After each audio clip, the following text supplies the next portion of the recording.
everyone! Today we are keeping with our Easter theme and we're gonna make something that a few people have requested. We're gonna make hot cross buns, just like the song, except for it will cost you more than 1 or 2 a penny. So the first thing we want to start with is our fruits. So I've got half a cup here, about half dried cranberries, half raisins, whatever you've got, whatever you want in there. If you don't like them, leave them out. So I'm just putting that into a bowl. And then I boiled some water and I'm just gonna pour it on top until they're just covered. So just like that. And we're gonna let these soak for a few minutes and then we'll drain it off. So it doesn't matter how much water you have in there. I just like to do this because it kind of soaks into the dried fruit and makes them nice and soft, which goes with the nice softness of the buns. So we'll let that sit for a few minutes and then get started on our dough. Okay, while our fruits are soaking, we're gonna get started on the dough. So it's an enriched dough, kind of like our brioche dough, but not quite as much butter in it. So we're starting here with 1 1/4 cups of flour. Then I'm gonna add 1 teaspoon of instant yeast, half a teaspoon of salt. For this one, we're gonna add cinnamon. So I'm gonna add 1 teaspoon of cinnamon. You can also add nutmeg or cloves or allspice, whatever you like. I like cinnamon, so that's what I'm using. 2 tablespoons of sugar. I'm just gonna lightly toss that all together so we don't get any lumps of yeast or cinnamon. Easy peasy. And then to that, I heated up 2/3 of a cup of milk, and then I melted into that 2 tablespoons of butter, so it got melted in there. Unlike our brioche dough where we added it in after. Then I also want to add 1 egg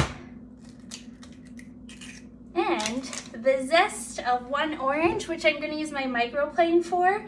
You can also leave this out if you don't like orange. You could use lemon, that would be good too. Pretty much whatever you like. I'm gonna go with the orange theme, so I'm gonna toss in a little Grand Marnier, as I seem to like to do on lots of things. But yeah, you don't need that in there. This is just gonna add a nice citrus hint. Okay, this is a giant orange, so I'm not gonna zest the whole thing because we're not doing a big batch. All right, so everything's in there. I'm gonna put it on my mixer with the dough hook. Probably take about 5 minutes till it looks nice and shiny and not stick into the sides. So I'll see you then. So our dough is just finishing up mixing, and I've drained out our fruit. So I drained out all of the hot water and then I kind of pressed it to squeeze out any extra. And then I've got a teaspoon of Grand Marnier here. I'm just gonna toss them with that just for a little extra flavor. You can definitely leave this out. You could use also rum, would be really nice too.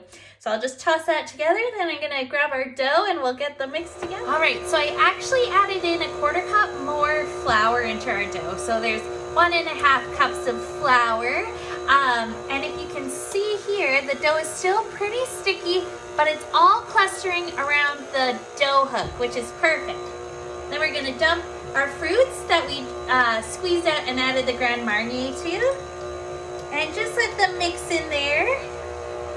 It'll probably take a minute or 2 to get them mixed in, so we'll let that mix. I'll be right back. All right, our fruits are all mixed in there. So you can see it's still kind of sticky, but it's very elastic, which is great. So we're gonna dump that into a greased bowl with a lid.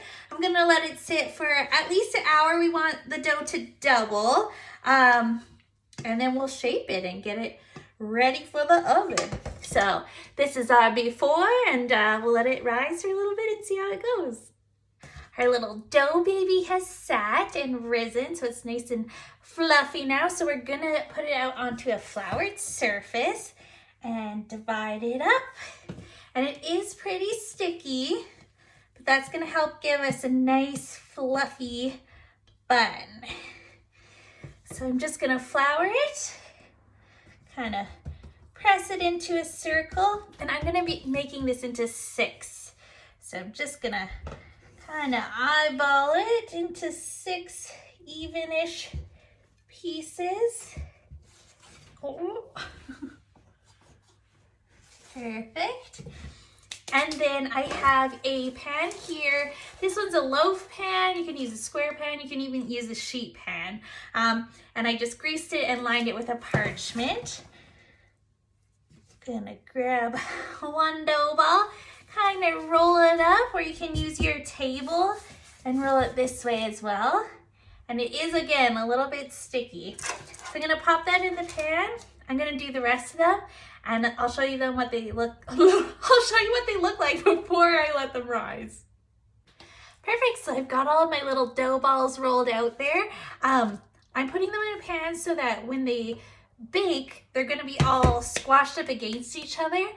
But if you prefer them to be individual buns, just put them onto a lined sheet pan and make sure you space them apart about 2.5 or 3 inches. And then you'll have the individual buns. But I like when you rip them apart and they're all soft inside.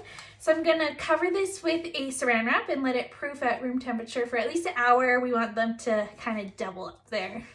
While our dough is doing its final proof, we're gonna get together the, I guess it's kind of a dough that you use to make the cross on top.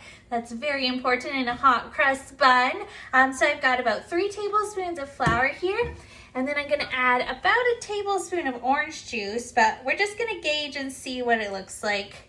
We want it to be pretty thick, but still pipeable. And then that will go on after they've proofed using a piping bag or a Ziploc bag that has a hole cut in the end. So I'm just gonna keep adding until I get a nice smooth consistency. All right, we mix that together so it's thin enough that I can pipe it, but it's still relatively thick. If you drop it on top of each other, it sits there. So that's gonna be awesome. I'm just using the orange juice because we zested that orange, and why not add some more orange flavor? But you can definitely do it with just water or milk if you prefer, especially if you didn't use orange earlier.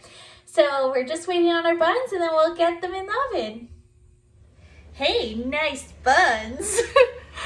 These are our proofed buns. They've risen a whole bunch and they look kind of a little jiggly. That's perfect. So I'm gonna egg wash them. This is the same egg wash we've been using. Just 1 egg, a pinch of salt, a pinch of sugar. So we're gonna lightly glaze that on top and then we're gonna put our crosses on.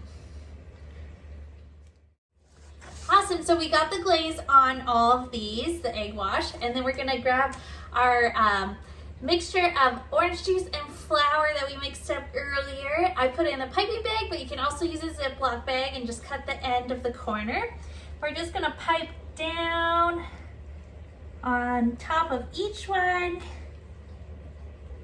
so you get a little cross on each little dough ball. And then I have my oven preheating to 350. Oh, that one's a weird one. 350. I'm gonna pop these in. It'll probably take 15 to 20 minutes and we'll see how they look after that. Hot cross buns, hot cross buns. These are beautiful hot cross buns. They're very hot right now, as you can tell by my oven mitts. But they smell amazing and cinnamony and orangey, and I can't wait to dig in. I'm just gonna let them cool for about 10 minutes before I bust into them because they're called hot cross buns. Obviously, I wanna eat them when they're hot. Amazing, so thanks for joining me today. I hope you make these for your Easter breakfast, and I'll see you guys tomorrow.